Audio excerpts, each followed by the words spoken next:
네, 반갑습니다. 자, 엠비골드 김태훈 매니저입니다. 자, 오늘 시장이 많이 빠지고 있습니다. 자, 그래도 이제 좋은 기업들 오히려 저점 매수의 기회로 삼는 시장으로 삼으시는 게 맞다라고 여전히 보고 있고요. 제가 이제 최근에 계속해서 말씀을 드렸지만 1월 초에 우선 조정이 나올 수 있다. 그 조정의 제일 큰 이유 중에 하나는 결국에 금리 인하에 대한 기대감이 이제 과도하지 않았나. 그리고 최근 11월 달, 12월 달 이 상승폭이 적지 않았기 때문에 이 차익 실현에 분명히 근거가 있어야 될 거고 그 이유가 그 중에 하나가 이제 금리 인하에 대한 기대감이 좀 과도했다라는 부분들이 하나의 좀 이유라고 생각을 했었습니다. 뭐 실제로 이제 1월 초에 이 생쇼 방송을 통해 가지고 또 반도체 종목들이나 최근에 좀 많이 올랐던 종목들에 대한 이 비중 축소 의견을 드렸던 것도 그 비슷한 모습이었는데요. 사실 근데 제가 생각했던 것보다는 이제 요즘에는 조금 더 낙폭을 키워가는 거는 사실입니다. 뭐 예를 들어서 뭐 중동의 정세 불안 관련해 가지고 이제 공급망 이슈가 다시 한번 부각이 되면서 이 운임료가 또 급등을 하고 있고 또 이에 따라서 뭐 인플레이션이 또 다시 한번 자극되면서 이 고금리가 또 다시 한번 유지되지 않을까 이런 우려감 등이 이제 시장에서 계속해서 좀 하방 압력을 가하고 있는 상황인데요. 또 게다가 이제 북한의 이제 도발과 관련된 이슈, 뭐 여전히 우리나라 총선을 앞두고 또 계속 이 도발 이슈는 좀 앞으로 나와줄 수 있지 않을까 이렇게 생각을 하고 있습니다.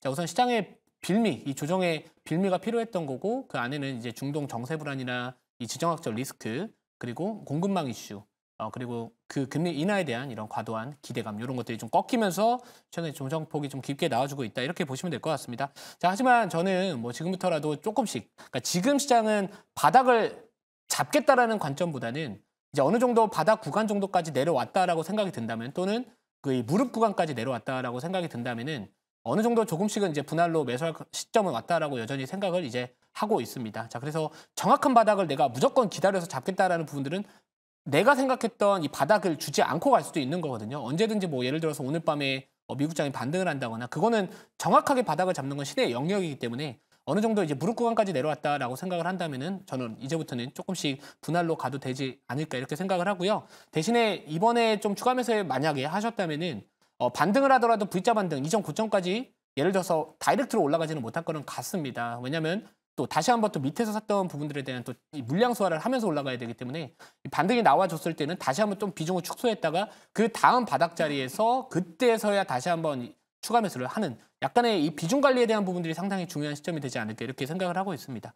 자, 그래서 뭐 리뷰를 먼저 조금은 도와드리면은 제가 최근에 이제 제가 운영하고 있는 이 녹색 밴드에서 매매 내역 다 공개해드리고 있습니다. 뭐 매수가 대비 빠져 있는 종목들, 뭐 올라간 종목들 다 거르지 않고요. 다 올려드리고 있고 최근에 이제 제가 편입했던 종목 중에서 제가 어제 좀 조정이 나올 수 있다라고 말씀드렸던 AP위성 종목이 있습니다. 자, AP위성 같은 경우는 오늘 또 시장이 빠지다 보니까 또 최근에 또 상대적으로 좀 저점 대비 많이 올랐던 부분들이 좀 있기 때문에 한 6%대 조정이 나와주고는 있거든요. 근데 저도 이 종목은 지금부터 또 조금씩 모아가도 되는 자리라고 여전히 생각을 하고 있기 때문에 뭐 여전히 지금 하단에 21선 받쳐주고 있고요. 뭐 기술적으로도 이전에 고점 구간, 요 구간대 잡아주고 있기 때문에 만약 시장이 반등이 나왔을 때는 또 다시 한번 조금 더 이 반등의 탄력성이 다른 종목들보다 조금 더 높지 않을까 이렇게 생각을 하고 있습니다. 뭐 최근에 이제 오늘 제가 장전 공개 방송에서도 말씀을 드렸지만 중국이 이 위성통신 쪽 관련해가지고 저궤도 쪽 관련해가지고 또 투자를 많이 하고 있다라는 좀 방산 쪽하고 같이 엮여 있는 부분들도 좀 있습니다. 그래서 앞으로 이게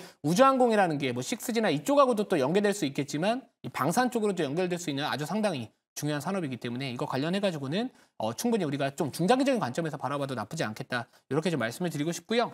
뭐 이외에도 뭐 아이센스라는 기업도 다시 한번 좀 리뷰를 도와드리면은 이 종목도 뭐 시장의 분위기 속 대비해서는 전반적으로 잘 버텨주고 있습니다. 뭐 물론 뭐 이제 21선 구간에서 뭐 이탈을 하느냐 마느냐의 좀 차이가 있을 것 같지만 뭐 여전히 제가 말씀드렸던 뭐 2월달 초 카카오 헬스케어 관련해가지고 이제 파스타 출시 기대감 그리고 이 건보료 적용에 대한 기대감 뭐 7월달에 또 이슈가 남아있기 때문에 만약에 21선 이탈하게 된다면은 그 다음 라인 가격대 한 25,000원 정도까지 내려왔을 때 다시 한번 또 그때 또 지지받는지 보시면서 전략 짜시는 것도 나쁘지 않겠다 이렇게 말씀을 드리고요.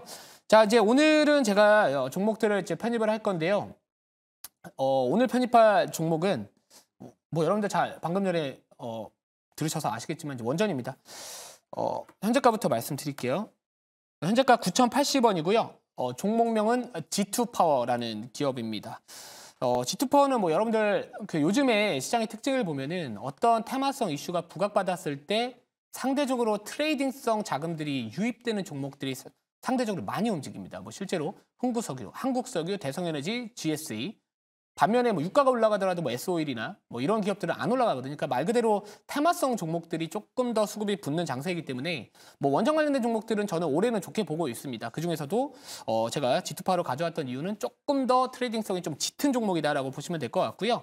제가 이제 왜 원전 쪽을 당분간 좀 지켜봐도 좋을지에 대한 부분들은 제가 자료를 준비했으니까 잠시 뒤에 좀 말씀을 드리고, 제가 뭐 요즘에 시장도 어렵고 해가지고 오랜만에 혼자 사행시를 좀 생각을 해봤어요. 기다리면서 생각을 해봤는데 뭐 간단하게 좀 말씀드리면 G는 지금, 투는 투자하면서, 악재는, 파는 파워르장 등 연준 위원들의 매파적 발언이 아니라 원은 전쟁 우려감 때문이다, 이렇게 말씀을 좀 드리고요. 근데 그거는 지정학적 리스크는 결국에는 단기적인 경우들이 많았기 때문에 뭐 두 가지 트랙을 좀 짜야 될 것 같아요. 뭐 예를 들어서 뭐 테마성 종목들을 단기성으로 좀 매매하면서 수익을 좀 회복을 하느냐, 이런 것들, 아니면 애초에 많이 빠진 종목들, 좋은 기업들을 분할로 가는 거냐, 이런 차이가 있는데 저는 후자를 좀 택했다, 이렇게 보시면 될 것 같습니다. 자, 자료 보면서 추가적인 가격 전략하고 좀 설명을 좀 드릴게요. 자, 우선은 뭐 최근에 뭐 여러 가지 좀 이슈들이 있습니다. 지금 좌측 상단 보시면은 뭐 지금 이 강달러로 인해 가지고 뭐 최근에 이제 그 유가에 대한 부분들, 뭐 중동발 어떻게 보면 약간의 공급에 대한 부분들 조금 우려감이 있으면서 유가 상승하는 게 아니냐, 이런 이야기들 나와주고는 있는데요. 이 달러화의 강세로 인해 가지고 그런 부분들이 약간은 오프셋되고 있다, 상쇄되고 있다, 이런 이야기들이 좀 나와주고 있습니다. 그래서 실제로 뭐 사실 뭐 운임 지수는 급등을 하고 있다라고는 하지만 전반적으로 지금 인플레이션 쪽 자극할 수 있는 또 대표적인 원자재 중에 하나가 이제 유가인데요. 아직까지 유가는 그렇게 많이 올라가지 못하고 있습니다. 뭐 최근에 뭐 수요에 대한 부진이나 이런 것들도 좀 같이 존재하고 있는 상황이기 때문에 뭐 유가가 물론 지금 당장 앞으로 뭐 급등을 하게 된다면은 저는 뭐 시장을 조금 더 보수적으로 볼 수 있겠지만, 아직까지 뭐 유가가 그렇게 크게 움직이지는 않고 있다라는 부분들을 봤었을 때는 우리가 너무 또 지정학적 이슈에 대해서 좀 너무 겁을 먹고 있지 않나, 이렇게 생각을 하고도 있고요. 자, 반면에 이제 또 부정적인 이슈도 있습니다. 뭐 원래 그 연준 이사가 그 금리를 빠르게 인하할 이유가 없다. 뭐 사실 얼마 전까지만 하더라도요, 12월 달, 뭐 11월 달 시장이 한참 금리 인하에 대한 기대감으로 인해 가지고 계속해서 지수가 올라갔었을 때 사실 연준 위원들이 계속해서 경계성 발언을 했음에도 불구하고 시장은 무시를 했었습니다. 근데 제가 이제 1월 달, 뭐 12월 달 말부터 계속해서 말씀드렸지만 3월 달 금리 인하는 현실적으로 좀 쉽지 않아 보이기 때문에 그거와 관련해서 분명히 시장은 어느 정도 조정의 빌미가 될 가능성이 높다. 그게 실제로 지금 일어나고 있다라고 보시면 될 것 같고요. 자, 그래서 이전에 이때 당시 한번 이 미국의 10년물 국채 금리가 급락이 나왔던 부분들은 빌 에크먼이라는 그 헤지펀드 쪽 관련해서 유명하신 분이 이제 이 숏 커버, 그동안에 이제 그 채권 투자를 좀 하방으로 좀 베팅했던 그분들을 그 부분을 좀 커버링하겠다, 숏 커버링하겠다, 이런 이야기들 나와주면서 이제 어느 정도 가격 이 국채 금리가 하락을 했었는데요. 근데 요즘에 다시 이제 어느 정도 하방 경직성을 보여주면서 반등을 하기 시작을 하고 있습니다. 그 뜻을 바라봤었을 때는 우선은 미국의 10년물 국채 금리가 어느 정도 좀 반등을 하고 있다라는 부분들은 당분간 아직까지는 우리가 좀 지수 자체를 너무 이렇게 상방으로 바라보시기보다는 한 차례 정도 과대낙폭 위에 반발 매수에 나와줄 수 있겠으나 아직까지 그 금리 인하에 대한 기대감이 조금 더 꺾여야 되지 않을까, 이렇게 생각을 하고 있습니다. 자, 다음 자료 볼게요. 자, 그리고 왜 지금 물론 뭐 지정학적 이슈가 최근에 주가 변동성을 조금 더 확대했던 부분들도 있겠지만 결국에 중요한 거는 이제 미국의 국채 금리와 글로벌 증시의 전반적인 이 상관관계가 상당히 높다라는 부분들입니다. 뭐 이 과거에 계속해서 이제 S&P 500하고 미국의 10년물 국채 금리하고, 이건 역축입니다. 10년물 국채 금리 같은 경우는 역축으로 움직이기 때문에 금리가 떨어지기 시작했었을 때는 지수는 올라갔다. 근데 지금 국채 금리가 올라가는 단계에 있기 때문에 지수가 약간 역으로 좀 움직인다, 이렇게 보시면 될 것 같고요. 자, 다음 자료 볼게요. 자, 그래서 이제 여러 가지 좀 원전 쪽 관련된 이슈가 있을 것 같습니다. 근데 원래는 작년 말에 그 11차 전력 기본 수급 계획, 이거 관련해서 초안이 작년 연말에 좀 발표가 됐었어야 되는데 그게 이제 원전과 관련해가지고 좀 결정이 되지 않다 보니까 이게 좀 미뤄졌다라고 합니다. 근데 여기 한번 보시면 하이라이트 된 부분들만 보시면 될 것 같은데, 자, 이번에 이제 그 관련해가지고 회의를 하고 있는데 신규 원전 건설 여부, 그리고 2038년도까지의 발전원별 구성비, 이 등 중요 내용이 담길 예정이다라는 부분들이 좀 있고요.